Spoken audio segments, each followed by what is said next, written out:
Deux Chroniques, chapitre 20. Après cela, les fils de Moab et les fils d'Ammon, et avec eux des Maonites, marchèrent contre Josaphat pour lui faire la guerre. On vint en informer Josaphat, en disant: Une multitude nombreuse s'avance contre toi depuis l'autre côté de la mer, depuis la Syrie, et ils sont à Hatzatson-Tamar, qui est En-Gedi. Dans sa frayeur, Josaphat se disposa à chercher l'Éternel, et il publia un jeûne pour tout Juda. Juda s'assembla pour invoquer l'Éternel, et l'on vint de toutes les villes de Juda pour chercher l'Éternel. Josaphat se présenta au milieu de l'assemblée de Juda et de Jérusalem, dans la maison de l'Éternel, devant le nouveau parvis.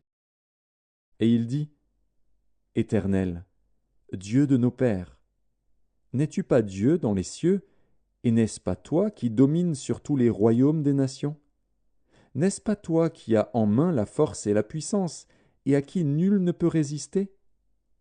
N'est-ce pas toi, ô notre Dieu, qui as chassé les habitants de ce pays devant ton peuple d'Israël, et qui l'as donné pour toujours à la postérité d'Abraham qui t'aimait? Ils l'ont habité, et ils t'y ont bâti un sanctuaire pour ton nom, en disant: S'il nous survient quelque calamité, l'épée, le jugement, la peste ou la famine, nous nous présenterons devant cette maison et devant toi, car ton nom est dans cette maison. Nous crierons à toi du sein de notre détresse, et tu exauceras et tu sauveras. Maintenant voici, les fils d'Ammon et de Moab et ceux de la montagne de Séhir, chez lesquels tu n'as pas permis à Israël d'entrer quand il venait du pays d'Égypte, car il s'est détourné d'eux et ne les a pas détruits. Les voici qui nous récompensent en venant nous chasser de ton héritage, dont tu nous as mis en possession. Ô notre Dieu, n'exerceras-tu pas tes jugements sur eux? Car nous sommes sans force devant cette multitude nombreuse qui s'avance contre nous, et nous ne savons que faire, mais nos yeux sont sur toi. Tout Juda se tenait debout devant l'Éternel, avec leurs petits-enfants, leurs femmes et leurs fils. Alors l'Esprit de l'Éternel saisit au milieu de l'assemblée Jacaziel, fils de Zacharie, fils de Benaja, fils de Jéhiel, fils de Mattania, lévite, d'entre les fils d'Azaph. Et Jacaziel dit: Soyez attentifs, tout Juda et habitants de Jérusalem, et toi, roi Josaphat. Ainsi vous parle l'Éternel. Ne craignez point et ne vous effrayez point devant cette multitude nombreuse, car ce ne sera pas vous qui combattrez, ce sera Dieu. Demain, descendez contre eux. Ils vont monter par la colline de Tsitz, et vous les trouverez à l'extrémité de la vallée, en face du désert de Jéruel. Vous n'aurez point à combattre en cette affaire. Présentez-vous, tenez-vous là, et vous verrez la délivrance que l'Éternel vous accordera. Juda et Jérusalem, ne craignez point et ne vous effrayez point. Demain, sortez à leur rencontre, et l'Éternel sera avec vous. Josaphat s'inclina le visage contre terre, et tout Juda et les habitants de Jérusalem tombèrent devant l'Éternel pour se prosterner en sa présence. Les Lévites d'entre les fils des Kéatites et d'entre les fils des Coréites se levèrent pour célébrer d'une voix forte et haute l'Éternel, le Dieu d'Israël. Le lendemain, ils se mirent en marche de grand matin pour le désert de Tékoa. À leur départ, Josaphat se présenta et dit: Écoutez-moi, Juda et habitants de Jérusalem. Confiez-vous en l'Éternel, votre Dieu, et vous serez affermis. Confiez-vous en ses prophètes, et vous réussirez. Puis, d'accord avec le peuple, il nomma des chantres qui, revêtus d'ornements sacrés, et marchant devant l'armée, célébraient l'Éternel et disaient: Louez l'Éternel, car sa miséricorde dure à toujours. Au moment où l'on commençait les chants et les louanges, l'Éternel plaça une embuscade contre les fils d'Ammon et de Moab et ceux de la montagne de Séhir, qui étaient venus contre Juda, et ils furent battus.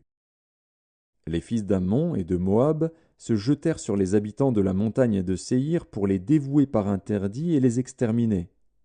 Et quand ils en eurent fini avec les habitants de Séhir, ils s'aidèrent les uns les autres à se détruire. Lorsque Juda fut arrivé sur la hauteur d'où l'on aperçoit le désert, ils regardèrent du côté de la multitude, et voici, c'étaient des cadavres étendus à terre, et personne n'avait échappé. Josaphat et son peuple allèrent prendre leurs dépouilles. Ils trouvèrent parmi les cadavres d'abondantes richesses et des objets précieux, et ils en enlevèrent tant qu'ils ne purent tout emporter. Ils mirent 3 jours au pillage du butin, car il était considérable.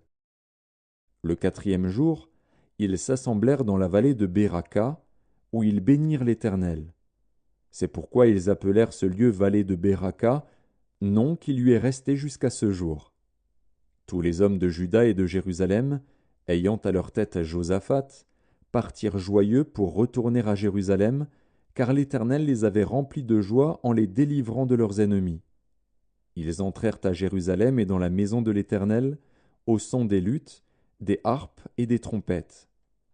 La terreur de l'Éternel s'empara de tous les royaumes des autres pays, lorsqu'ils apprirent que l'Éternel avait combattu contre les ennemis d'Israël. Et le royaume de Josaphat fut tranquille, et son Dieu lui donna du repos de tous côtés. Josaphat régna sur Juda. Il avait 35 ans lorsqu'il devint roi, et il régna 25 ans à Jérusalem. Sa mère s'appelait Azuba, fille de Shilchi. Il marcha dans la voie de son père Asa, et ne s'en détourna point, faisant ce qui est droit aux yeux de l'Éternel. Seulement, les hauts lieux ne disparurent point, et le peuple n'avait point encore le cœur fermement attaché au Dieu de ses pères. Le reste des actions de Josaphat, les premières et les dernières, cela est écrit dans les mémoires de Jéhu, fils de Hanani, lesquels sont insérés dans le livre des rois d'Israël. Après cela, Josaphat, roi de Juda, s'associa avec le roi d'Israël, Akazia, dont la conduite était impie. Il s'associa avec lui pour construire des navires destinés à aller à Tarsis, et ils firent les navires à Etjon-Géber. Alors Éliézer, fils de Dodava, de Marécha, prophétisa contre Josaphat et dit : « Parce que tu t'es associé avec Akazia, l'Éternel détruit ton œuvre. » Et les navires furent brisés et ne purent aller à Tarsis.